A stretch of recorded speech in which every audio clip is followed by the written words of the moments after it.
Paz do Senhor Jesus Cristo, meus amados irmãos, tudo bem? Quem vos cumprimenta é sua irmã em Cristo, Ana Luísa, e eu tenho uma palavra de Deus para o seu coração.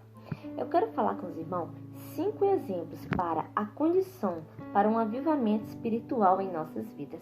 O primeiro, vamos falar sobre uma crise. Então, diante da crise, nós podemos observar vários comportamentos humanos.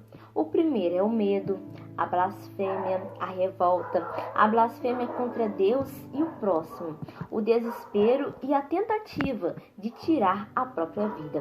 Contudo, a palavra de Deus pode mudar todo o rumo de uma crise. Em 2 Crônicas, capítulo 7, versículo 14 diz: "E se o meu povo, que se chama pelo meu nome, se humilhar e orar, e buscar a minha face, e se converter dos seus maus caminhos, então eu ouvirei dos céus, perdoarei os seus pecados e sararei a sua terra." Então nós vamos aprender que nesse versículo há alguns aspectos muito importantes que pode acontecer para um avivamento espiritual. Segundo exemplo, a humilhação diante de Deus. No lugar de se revoltar diante das crises espirituais ou materiais que clamam por soluções efetivas, a humilhação diante de Deus é a primeira condição para o avivamento espiritual acontecer. E se o meu povo, que se chama pelo meu nome, se humilhar, então, não é os humilhados serão exaltados, mas sim o exaltado será humilhado, mas o que se humilha será exaltado, aquele que se humilha na presença do Senhor, aquele que se reconhece que é pobre, que é falho e que é pecador. Amém? Então essa passagem se encontra em Mateus, capítulo 23, versículo 12. Terceiro exemplo, orar e buscar a face do Senhor. Sem a oração, não há avivamento. Sem a disposição do crente para buscar a face do Senhor, o avivamento tarda e não chega. Então, nós temos que ter disposição para buscar a presença do Senhor. Nós precisamos orar continuamente, orar sem cessar, porque a oração, ela é a chave da vitória. Enquanto nós oramos, Deus vai trabalhando. Enquanto nós estamos orando, Deus vai operando e a nossa oração vai nos fortalecendo e nós vamos tendo mais comunhão com o Senhor Jesus Cristo.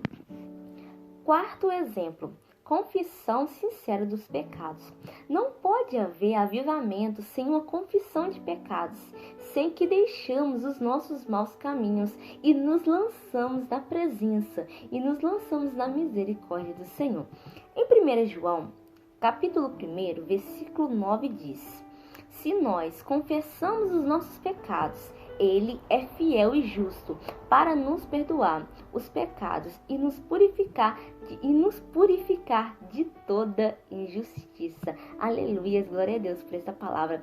Olha que mensagem abençoada. Se nós confessarmos os nossos pecados diante de Deus, falar: "Senhor, eu reconheço que eu sou falha, que eu sou pecadora, eu peco no falar, eu peco no pensar, eu peco no agir, mas eu me rendo, Senhor, perante os teus pés." O nosso Senhor, Ele é justo, Ele é fiel para perdoar os nossos pecados, se nós confessarmos de todo o nosso coração. Quinto e último exemplo, um caminho preparado.